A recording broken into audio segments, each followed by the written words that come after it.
In this episode, I'm taking us through the last and final difference, according to me, between a leader and a manager. Leadership that impacts calls for an understanding of who a leader is and a manager is. This final difference is that leaders take risks, managers, minimize risks. How so?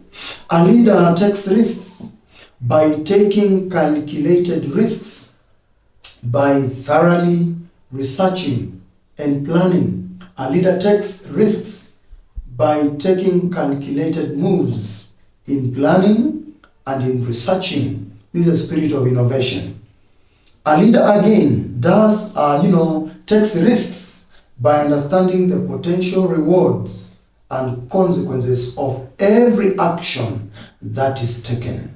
As a leader, create backup plans and embrace failure as a learning opportunity.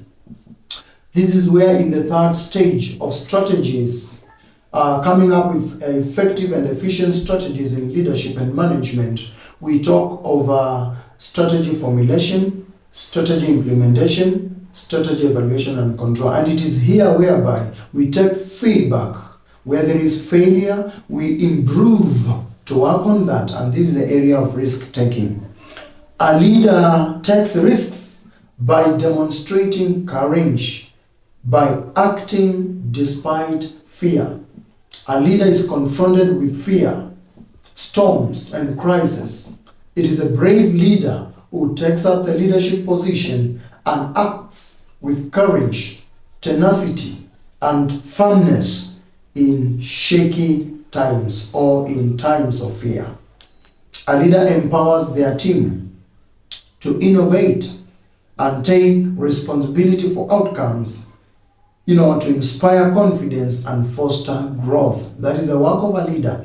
Be the leader who fosters growth, who swims in the current, who empowers the employees and the staff so that they grow. One of the ways of empowering is mentorship, coaching, delegation with authority. Be that kind of a leader. On the other flip side, a manager minimizes risks in the internal and external environments of workplace.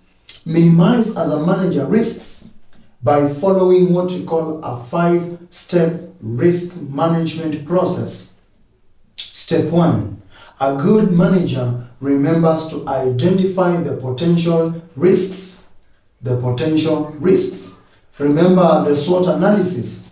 In every organization, whether external or internal environment of an organization, what are the goals, must be specific, must be measurable, must be attainable, must be, time bound. And in all these things, what a good manager does is that they assess the likelihood and potential impact of the risks that are there. Minimize, we say weaknesses, minimize them in the internal environment. Develop, number 3, strategy is develop strategies to mitigate the possible risks. For example, where you need to avoid risks, you do so. Where you need to reduce risks, you do so. Where you need to transfer or accept, please do so. Whatever the case, good manager develops strategies to mitigate risks. And then finally, a good manager embraces a continuous monitoring, for new risks that are showing up in the market space and changes to existing ones. This proactive approach involves creating a robust internal controls. Fostering clear communication is very paramount.